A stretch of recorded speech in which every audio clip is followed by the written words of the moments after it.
Oh yes, this is the Hardcore Marketing Show. I'm Casey Cheshire, your host for this epic journey. Today's show is sponsored by Ringmaster, on a mission to launch B2B podcasts that create relationships, generate revenue, and drive growth. Ringmasterlive.com. Bam, we're live. We're doing this thing. And I can't wait to introduce my guest today. She is an absolute badass. And well, let me tell you about her. Who is this person, Casey? Stop leaving me on my toes here. She's an entrepreneur, a marketing thought leader, a speaker, a writer, and a sought after expert in a particular topic we haven't really learned a lot about, which is media buying. In fact, not only is she a powerhouse in this world, but she tells it how it is, which is honestly kind of a rare thing in that industry where it's like, sure, I'll sell you media. Go ahead and buy it. But no, like we need to know what's going to work and what's not working. So much so that she actually was recognized as a top woman in the media industry by Synopsis Media. President and CEO of Mosaic Media Agency, Mary Ann Pruitt. Welcome to the show.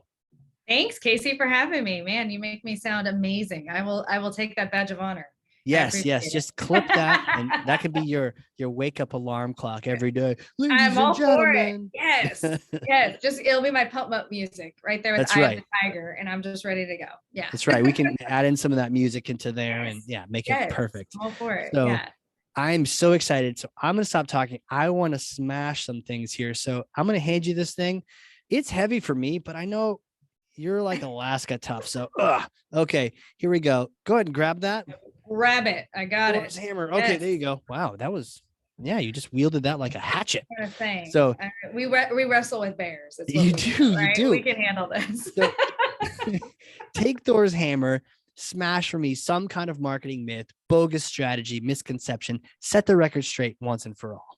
This was actually really hard for me to choose because media, there's so many myths, right? There are so many things. Number one myth, though, oh man, I want to go two myths, but I'm going to go number two one. Myths. Okay, smash one, and then you can keep the hammer and smash another. And keep going. All right, because number one myth is that traditional media is dead. That is probably the biggest myth there is. Traditional media is alive and well. And actually what we saw in the last few years with the pandemic is a revival of traditional media. And we saw this shift in consumer behavior that on the digital side, absolutely. But if we do generational breakup and makeup of everybody, the traditional formats came back with a vengeance. We're talking mail, we're talking radio, we're talking TV. We actually saw TV and radio and these local platforms that were traditional platforms become alive with younger audiences as if they were new platforms. So when you are dealing with media and you are looking at your overall marketing strategy, think that through and make sure that we're including traditional in that omni-channel approach. We do not want to ignore it. Myth number two that I would go with. Hold on. Before we smash two. All right. We'll go. We got to pick this one apart. Okay. Yeah, pick it. So go. Traditional, traditions. What is like, I remember when 90s music was like, what's happening today? Right now, I guess it's on the 90s oldies channel, but it totally is. Like my son the other day, who's 16, goes, "Mom, have you ever heard of this band called Boys to Men? They are so retro and so cool." And I'm like, "Oh my gosh!" Yes, son. I heard about them. I grew up with them, son. Yeah.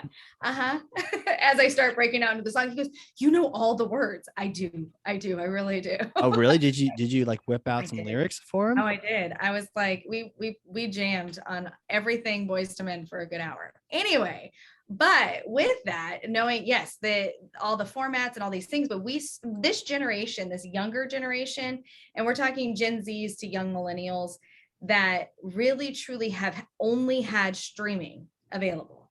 That's all they've had. Of course, we've had radio, we've had TV, we've had those things, but we're talking like music on demand for them on a regular basis. Like this is a generation that knew Spotify before its parents knew Spotify. They knew to go pick their songs however they wanted to. And so you see like my son saying, "Hey, have you ever heard of Boys to Men?" As if that's a new thing. And as if that's they know it's a retro band. I guess it's like when my parents talk about the Beatles or, Beach Boys or whatever, but we had it on the radio or whatever, or their records that they played. We didn't have it where it was just streaming and they could just go look it up and they could just get it whenever they wanted to. So when the pandemic hit, boredom hit in and set in, And what we saw is them going for other things, and they wanted information. They wanted to get what was going on in their area. So the younger millennials and the older Gen Zs, they actually wanted to know what was happening in their neighborhood and in their area and what was happening. So we saw this rebirth of traditional media. A few months ago, my younger son, who's 13, we were driving in the car and he looks to my husband and he said, "Hey, can you turn on?" And he names a specific radio station. And my husband and I look at each other, because that's a radio station we listened to when we were in high school.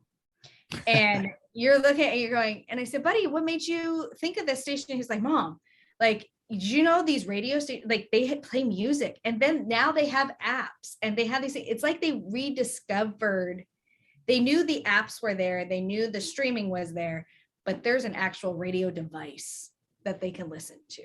Traditional media is not dead, and we can't ignore it because we actually have the younger audience discovering it as if it's new. Interesting. So there's almost this tendency to where if it's old, cast it aside, thinking like linearly, like it just that we did that, now we don't do that anymore. Newspapers existed, or this medium existed, and radio, I mean, TV ads, billboards, direct mail. I probably want to know, we have email. Why would we care about mail now? Yeah, but direct mail had this huge comeback because people didn't, they were bored out of their minds. People were looking forward to going to the mailbox. So what happened during the pandemic created new habits.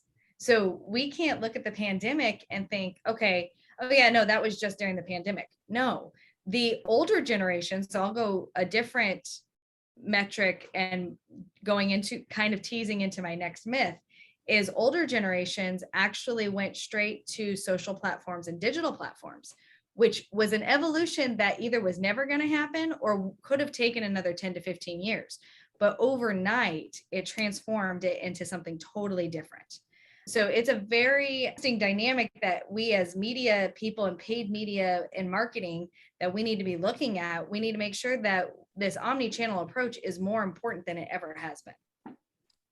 Amazing. And so the older generation sought out those newer platforms, and the newer generation sought out those older platforms. Yeah, it was a total flip-flop. Isn't it crazy? Yeah. I love how you said the pandemic created new habits. Yeah. Like that's like a mic drop moment right there, because it's like, oh, they're new habits. It's not just, we know it sucked and we know it was weird, but our habits shifted, and the things we regularly consume has changed. And the amount we consume has changed. So we overconsume information. We were already over consuming information, but now we are at a brain stimulation point that is over the top. It is higher than ever. And the consumer behavior habits that shifted changed permanently and long-term. Like, these are going to be habits that we don't see evolving back. And if they do, it'll take time. It's going to be a long while. I don't see digital ever evolving back. I think people are always going to be digital platform based and be on digital platforms, and they're going to be overly consumed with that. What I do see evolving, though, is how you use those digital platforms. You don't just use because the platforms themselves are shifting on data sets and things that you can use. But that's a different story. We can get into that point too. But with that, in the traditional side, we'll see that evolution, but these are new habits that are created where it's like, I want to listen to the radio. I want to listen to local TV.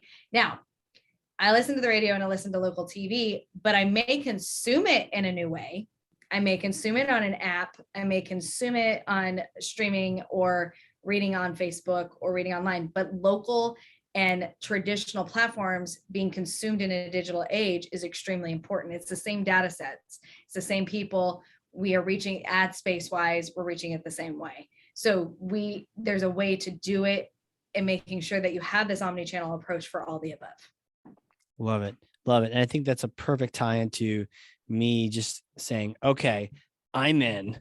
Like, I want to do this the right way. And I'm a little bit of a caveman when it comes to, I've done pay-per-click ads. I've bought some advertisements as a marketer, but man, do I not know too much about anything beyond just that small marketing manager scope of buying a few ads here and there. Yeah. Is there a right way to approach this? Like, how do I get started? All that kind of stuff. Yeah. So there absolutely is. There's no doubt that there's a right way to approach it. It goes back to marketing 101, and it's very basic, but your first step is, who is that target audience? And it's more important in today's world of who is my target consumer. I change it as target audience to target consumer. Who do I want to have purchase and consume my product? Who is that individual? And what are their habits? So, right, step 2 is, once I think I know who my target audience is and who my target consumer is, I want to dig in and get to know them. I need to know them to their nth degree. I need to look and see and analyze who your favorite customers are that you have. Who are the people that recur buy, and who are the people that you are looking at on the regular? What are their individual habits? Even if you have a B2B brand or you have a B2C, either way, that consumer has a life one way or the other. The big thing I tell B2B brands all the time is, just because you're targeting C-suite decision makers actually have a life. They actually have something outside of there. Target them as a person, not just in their role, and look at what they are. So get to know that target audience. So step 2 is getting to know that target audience and dig in deeper, get to know them really, really well.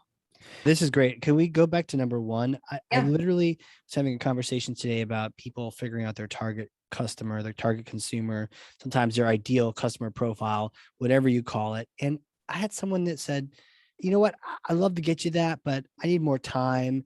I understand the delay. Yeah. I'm looking for a sentence and you want to write up a report, but I feel like there's so much resistance that we don't really know who this ideal consumer is. And we're hesitant to try to, like place a bet on one industry, person, role, that kind of thing. We're so nervous to drill down because we're worried we're going to miss out on others if we drill down. Right. And in reality, what happens is, if you identify and drill down and find that individual, the others come. It's definitely a field of dreams moment, where if you build it for who your ideal customer is, that ideal customer circle starts to grow. So it is one of those things that you look at and you see, okay, ideal consumer of my product, taking 5 minutes and identifying who they are. First, you're not going to waste as much money in ad spend. You're going to be able to figure out exactly where they are, which gets me into my next step. And then you actually will then see the sales results of where you need to be. The misnomer, and I'll rewind back. Businesses, we are overwhelmed. We get exhausted. We have so many different things. We have to make sure we have inventory. We have to make sure all these different things, right? We're checking as business owners and as C-suite that's running businesses. It doesn't matter if you have 5 employees, doesn't matter if you have 200, doesn't matter if you have 1,000. We are checklist people that throughout the day, we are adding things to that list while we're taking things off of that list. And in reality, when I hear someone say, yeah, I'll get that to you, but that target audience, I'm not sure. I just need a media plan. I just need something there. Slow down and know for a minute, that's not just adding something to your to-do list. That is something that is going to be crucial in your marketing. It's so basic sounding, but it is such a pivotal and key part in any marketing plan. Booyah. Love that. And with that though, I'm going to add one more thing. It doesn't mean you can't have more than one target audience. It doesn't. It's okay to have more than one, because can I have 12?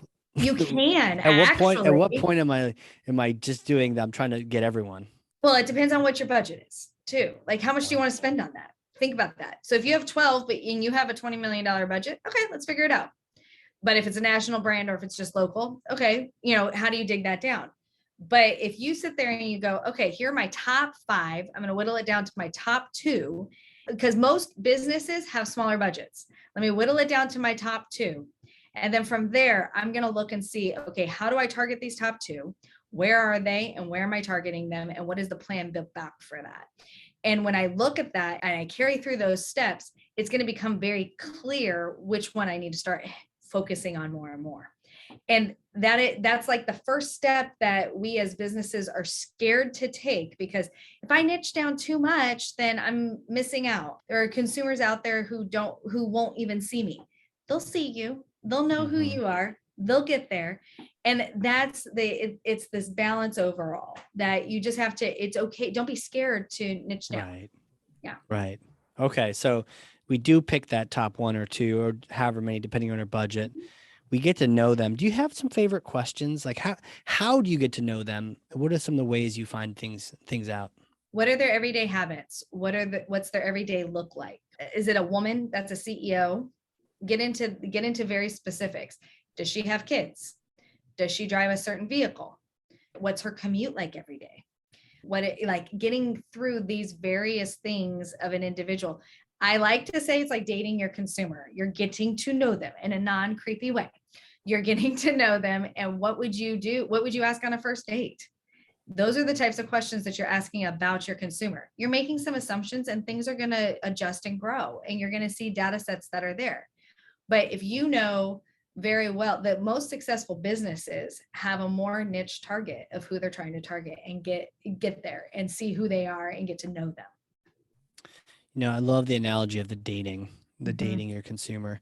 And because I think sometimes, especially in forms, I like to beat up the B2B forms where you're asking like blood type and social security number on Right. your first date. It's like, just get to know each other for once. Don't get creepy. Don't get Yeah, don't get creepy. Yeah. creepy. Just, Just those initial questions, like what do you do for fun, yeah. and what do you do when you're not CEO And badass that's person? it. That's Yeah. exactly right. Casey, you're spot on with that because they're individuals. They're not just a CEO. They're not just they're not just like, let's say you sell candles.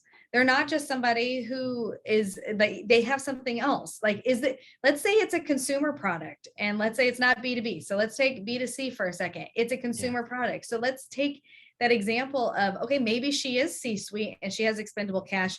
Why does she want a candle? What is it that she was looking for? Where is she every day in her life? And really dig that down and look at it. Is she higher end? Is she like, what are the things that she likes? Is there a convenience side that is appealing to her? Is there like, what is the message point and what is the overall target of what we're looking at for as that individual consumer? Yeah. Love that. Those dating questions.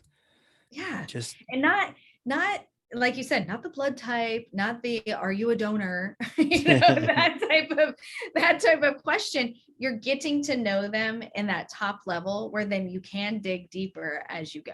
how does that help though? Like, how does it help to know? Because sometimes I've seen like profiles about, oh, this person, they love cats, Mhm, and mhm. they have, they have a yellow Subaru, or like, how can you use that information? Is there some information that's more usable than others, or? Yeah. So, back in the day, we used to, in sales and various things, I used to have these folders that I would have per client.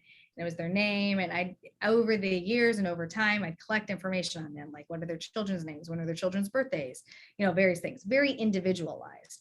As marketers as a whole, when we get to know that individual as a consumer and who they are, what we can do now, this is where we get into the digital side, and my myth number 2 of digital is not that scary, and lean into programmatic and know that it's there. Traditional and digital can work together, and we want them to work together. But in our targeting now with programmatic, we very much can target those. Is she a truck driver? Meaning, like, does she drive a pickup truck? Does she drive a Subaru? Does she drive a station wagon? Does she drive, like, what are these various things? And we can target ads to their consumer habits. We can also target ads to their beliefs and who they are as an individual. That's why we want to get this information, because in programmatic space, we are bidding for the persona. It is no longer a demographic. It is a persona and an individual that we are trying to get to. What does it mean in this situation? I've definitely heard of the word programmatic, but it sounds like it's this whole different shift in approach, or what is that? It is. So programmatic is digital placement. It's not as complex as it sounds, but it is digital placement based on a bidding process. So you have various trade desks and various DSPs that you're bidding to have these ads placed. And what you're doing is you're bidding to target the individual that you want. So you're actually taking, okay, my demographic, and this is a big thing here, is my demographic is a woman between the age of 25 to 35, right? Mm-hmm. Then I'm going to get into what my persona is of that individual. What does she do? She's C-suite. We can target by job title. We can target by position, type of businesses that she works in.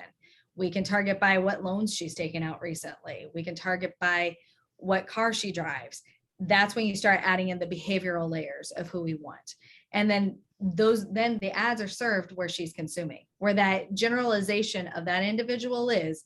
the ads are served on those platforms. And then the key thing is when you get into programmatic, and this is a very big red flag, make sure you have a partner that knows what they're doing in programmatic to target, and they're not just targeting, and make sure that they're optimizing on the regular. That is so important. You don't want to be showing up on adult websites. You don't want to be showing up where half of your stuff is bots. You want to make sure that you're really showing up where these consumers are. Yeah. Shout out to Twitter and all their bots. Tell me about where you started getting to where it can go wrong. So where are you seeing things go wrong? Let's say they have the wrong partner and they're doing everything wrong. You're showing up in the wrong places, all that. What's the horror story? The horror stories are the marketers and the businesses that are like, I know I need to be doing something. So they get with a partner or they try to do it themselves. Back to what you were saying is in that sense of testing it, of like, oh, I know I need to probably try Google. So I'll test out a little PPC. And over here, oh, I know I need to do a little Facebook. So I'm just going to test it out. And there's no overall arching plan of these working together. They should be working together. Real quick, we hit on the Twitter side real quick. On the Facebook side, Facebook is no longer a targeting tool. It used to be, and it was good. But with Apple updates and everything, it's no longer a targeting tool. And you really need to be looking at it as a brand recognition tool, as an overarching. This is not going to be where you're going to target. You need to shift your targeting to programmatic. And that's where you need to be targeting and looking. Find a good, strong partner. Find somebody who's going to be honest, who's going to be upfront. Do not buy it from a TV radio rep. Do not buy your digital from a TV radio rep. A TV radio rep, that's what they do. Print, whatever. That's what they do. They have all started to go into the space of going into what is programmatic. And what we find is your CPMs are through the roof. Your targeting is off. There's so many different layers of fees that are behind the closed doors that nobody sees them. And so in reality, get a partner that's a direct seat on a DSP. That will help you significantly in being able in that serving platform. Where it goes really, really bad is when you don't have that guidance or you don't have an overall plan. Actually have a plan. It can seem overwhelming, but do it and then implement that plan. It's like everything in life. Know what you want to do, make the plan for it, and carry it out. It's not rocket science, but you need to do it. So where does it go really bad is people that overpromise and underdeliver. And if you are a partner, don't overpromise and underdeliver. Actually carry through what you say you're going to do what you say you're going to do, and make it good for the clients, make it work, because those that overpromise and underdeliver, they make us all look bad. So we don't want that. We want everybody to be performing at the level in which they can. So do that, carry it out, make sure that you have a partner that's actually willing to work with you through that process and carry it through that process. And know the strengths of that partner. Ask them, what are your strengths? What are your weaknesses? Find that person that's going to be candid with you. Mm-hmm. Yeah. So there's so honest. many horror stories out there, Casey. There's so many bad things where a TV rep comes in and says, oh, I can sell you digital.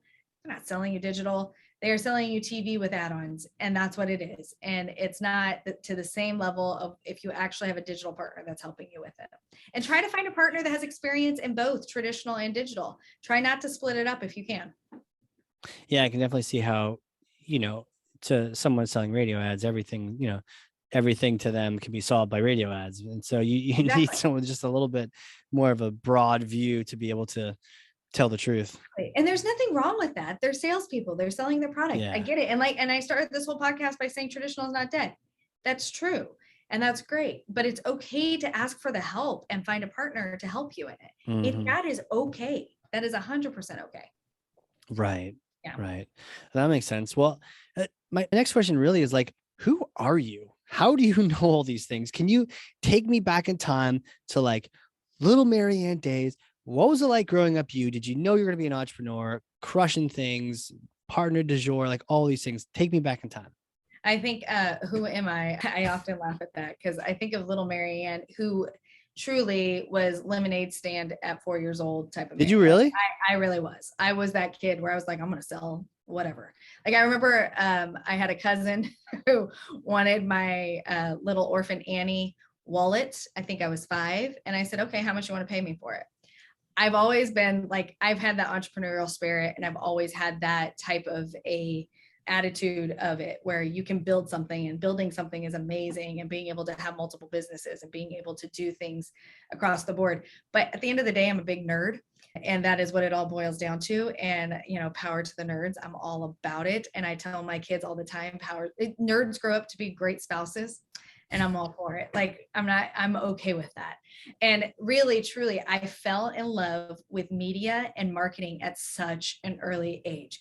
And it's so funny. My mom, when I first started my agency, my mom sent me a write-up of a jingle I wrote when I was 8. I've written a few jingles here or there, nothing big. That's not what I do. But the fact that I had rewritten it, and she said she had multiple pages of jingles that I had rewritten with songs, and I'd taken common name brands and I rewrote them into jingles that were common songs. And she goes, you early on. And she showed me a letter that I wrote saying, one day I want to grow up and own my own advertising agency. No way. I don't remember this. I don't recall saying it. I don't remember any of those things. I just remember I remember writing campaigns and loving doing that. But I never, ever knew that little 8-year-old me actually wanted to own an advertising agency. I like to say it's Angela from Who's the Boss that inspired me, but because she owned an agency, I don't know. But at the end of the day, it's almost like all the heroines back then had agencies of some sort, shape, it's or so true. You look at it, you go back, and you're like, oh, those are all ad agencies. There's so many good movies with ad agency owners and ad agencies as a whole. But that being said, and moving forward of who I became and who I fell in love with economics. So those are the two nerdy things, marketing and economics, that I fell in love with. So I bring this unique perspective as I'm in college. I worked my way through college, worked full-time in media. I started in media when I was 17, and I started really young.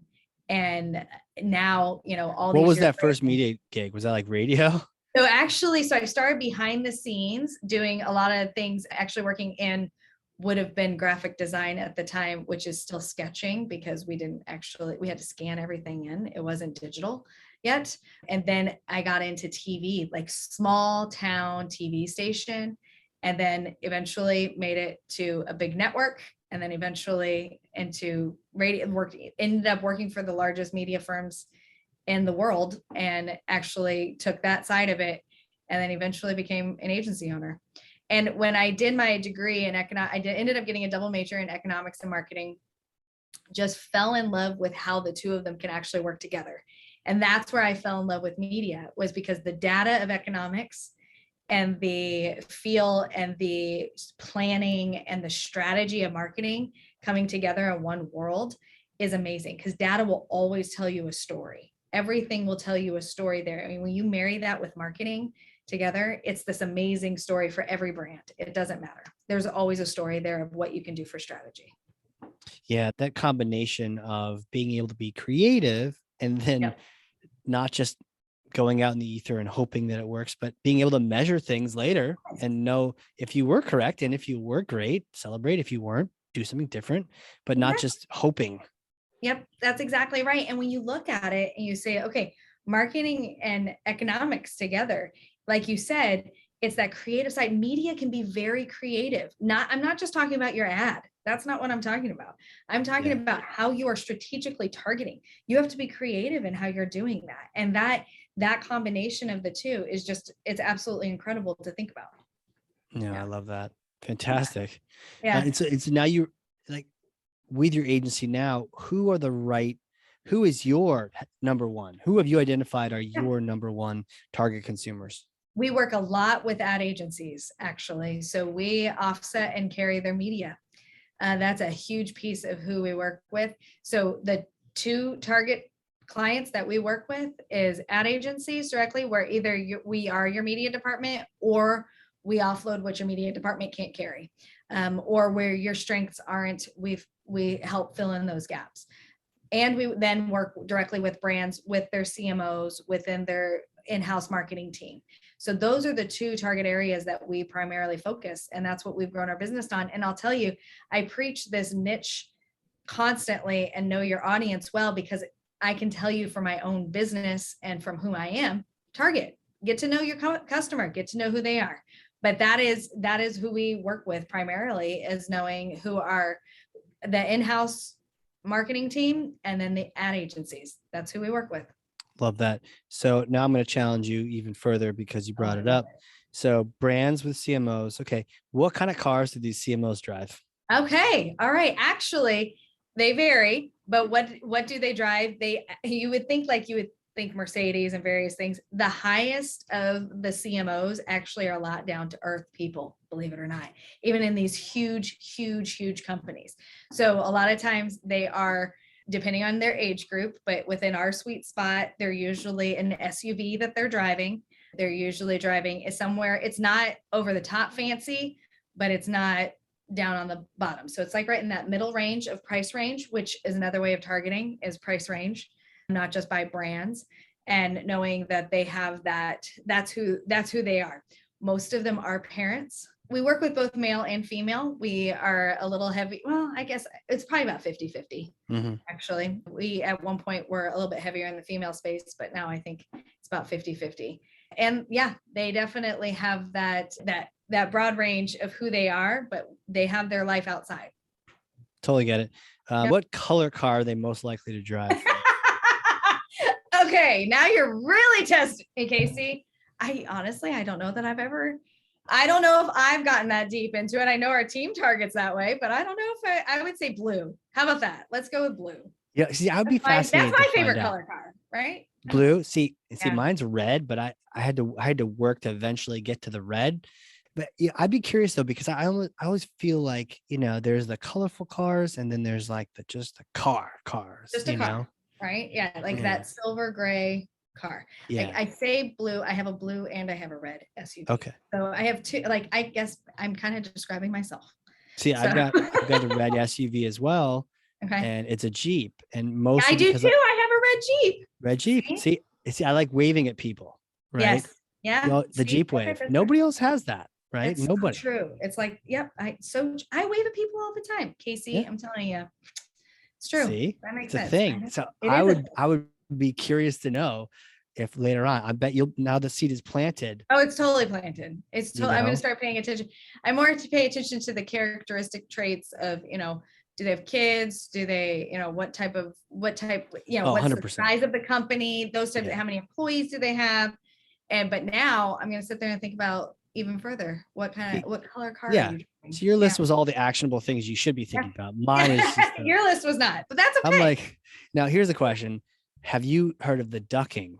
Have you been ducked as a Jeep owner? No, but I'd like to hear about this. It's a new thing now. So now your Jeeps wave at each other, but if we see another Jeep parked or you park next to one, you leave a little plastic duck on. I have not heard about this. Oh my word. Okay. Yeah. So I've been ducked like 3 or 4 times now. I have never been ducked. And also at like, this sounds amazing. Yeah. Oh yeah. At hiking trailheads, I've actually been bearded. So people have left like a beer under my windshield wiper. But yeah, the ducks. And so you end up having some, but then also maybe getting some. And so you can duck another Jeep. And so in my mind, you find out a customer. I'm going to start doing it. Why not? Yeah, if you find out a customer has a Jeep, well, then you send them a duck with your company logo on it. I like it. I see. I've never heard of this. That's amazing. Yeah. We're helping the trend grow. Like the trend that started wherever it started. Now it's growing. Just going. It's like wildfire. Us Jeep owners, we are a breed. A little crazy, but it's worth it. Like a little adventurous. We're adventurous people. Yeah. Yeah. And see, I'll get a Tesla as soon as they start waving at each other. But until they do. Yeah, that's true. It's very true. I mean, I'm in my wife's car waving at people, and she's like, "You're not in your Jeep." I'm like, "Oh, my bad. Oh, sorry. It's just a habit." Person's like, "Who's that? Do you know that person?" I don't know. Just wave. I know. Yeah. Because I'm in my Jeep. Yeah, no, I get it. Totally get it. I have a bit of a hypothetical question for you now. I love hypotheticals. See, I may or may not have a time machine here in New Hampshire. Oh. It's actually in the backyard, covered in a tarp. But let's say you come visit New Hampshire. We get some lobster, some beer, and you get to use the time machine, right? Yep.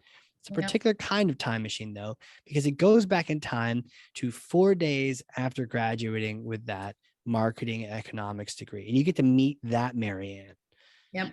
And you can have a conversation with her. You can say anything you want, and the space-time continuum will be okay. You won't Right, create, right. you know, No ripples. a time loop or ripple or anything. Flashpoint won't be created. You'll be Okay. okay. Good to know. Um, Good to know. what do you tell yourself? What kind of things do you say? I think this is what I would tell myself. And I think this is so important for all entrepreneurs. And I tell every young entrepreneur this anytime, trust your gut. There's going to be a lot of people that are going to tell you what you should do.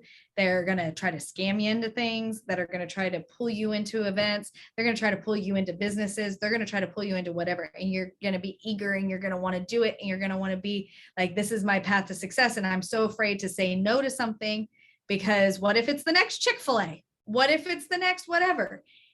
Trust your gut. Do that research, figure it out, know at the end of the day what pencils out and what doesn't. Because at the really, truly, if we look at it, that Chick-fil-A option and that Chick-fil-A moment, they are far and few between, but you've got to listen to your gut when it's time for it and listen to it.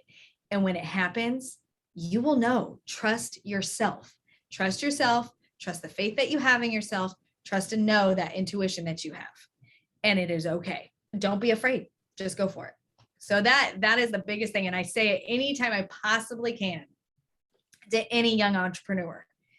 Trust your gut. Listen to it. Listen to everything that you have. If you have a weird feeling about something, you're right. That's a weird feeling and that's not right.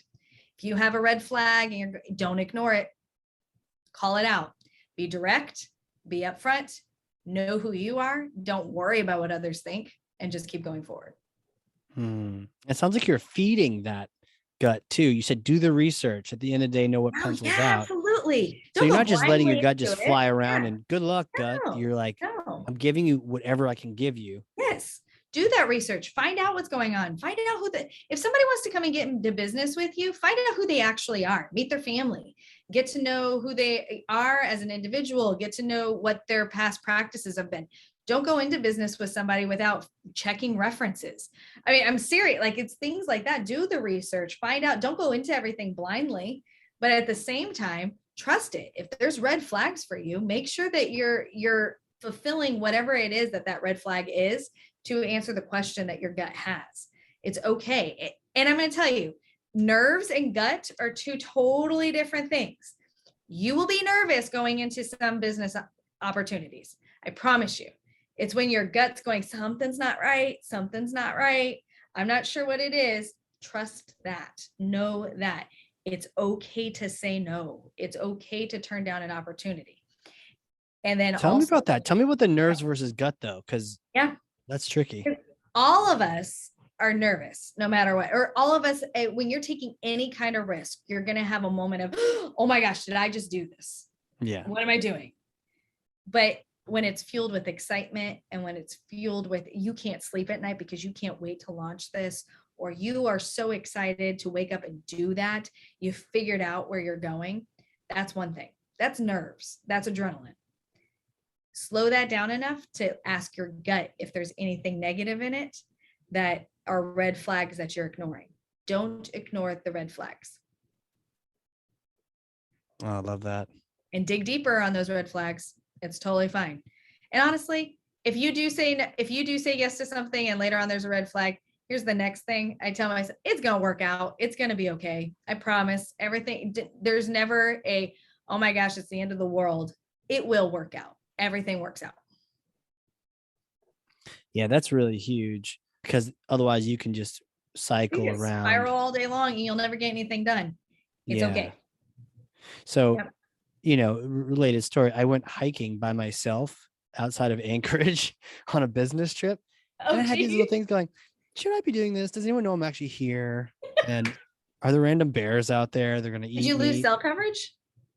I don't even know. And this was a couple years ago, decades ago.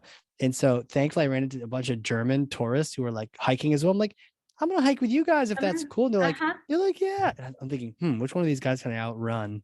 They all look pretty fast. They all look like footballers. Yep. I don't know. Exactly. But yeah, so listen to that voice and feed it. But then yes, know exactly what If you have a red flag, and usually what happens is it's a red flag and they go, oh, no, that's nothing. Because we want it to happen so badly and we want it to work so badly. It's okay to explore the red flags in the gut, and you should, because you don't know what will be unveiled and you want to keep digging. There's always, I will tell you, like in any business decision, you don't always know everything that you're deciding. You really don't. And young entrepreneurial anyone, that you feel like you feel like you understand, and no, that's going to be fine. Where in reality, stop, slow down for 5 minutes. Don't let that adrenaline and excitement and nerves talk you out of, there's something not right, or there's something I need to explore. There may be, everything might be fine. Just explore it and feel it. Yeah. Explore that. Yep. Don't let it go. Yep. Just because you want it to work out. Be honest with yourself. Be honest and upfront, and be upfront. It's okay to disappoint people. Make sure that you, like, that's at the end of the day, their life is their life. Your life is your life. And it's okay to disappoint people. I talk about our anchors a lot. This is a big subject of mine that I talk about, of anchors is your faith, your family, the individuals that you are anchored in and that never falters. An anchor serves a purpose. Everything outside of that, don't worry about it. Don't worry about what other people are thinking or saying. And if you have anchors, you don't have to, it makes it easier to not do that. Otherwise, if everyone's your anchor, then you're being pulled all over the place. You're all over the place, and then it's no longer serving its purpose to hold you steady. Yeah. 100%. Yep. Cool. Yeah. Neat. Yeah. Thank you so much. This was a blast. Well, where can people connect with you if they want to reach out? More, maybe they drive a colorful SUV, they're CMO, and they need some help with media buying. Where do they reach out? Yeah. And at any point, if anybody ever has questions or just wants more information, I love to share knowledge and I love to share info. So you can reach out at mosaic.agency/contact. That comes straight to my email. Anytime, any question, small, big, whatever, reach out, and I'm always here to help. You can also find me on Twitter at Media Maps. So that's MAPS on Twitter, and I'm on LinkedIn, Mary Ann Pruitt. So find me, connect. I love connecting with fellow marketers and getting to know you and just collaborating and working together. Heck yeah. Well, thank you so much, Mary Ann, for coming on here, sharing wisdom and sharing knowledge and getting our heads screwed on straight when it comes to things like traditional media and what the possibilities are, so we don't overlook things just because they've been around for a while. Yep, exactly. Have that omni-channel approach. Yeah, so good. And for those people listening, if you've learned something, and I freaking know you have, because I literally have 2 pages of notes over here, front and back, then share this with someone else. That is thought leadership, getting some good information into other people's hands. Let's go. That's what we need to do. 1 person, 9 people, 3,004 people. Either way, share this information. And again, Mary Ann, thank you so much for being on here. Thank you so much, Casey. I appreciate it. All right, everybody. It's been another exciting episode of the Hardcore Marketing Show. We will catch you all next time.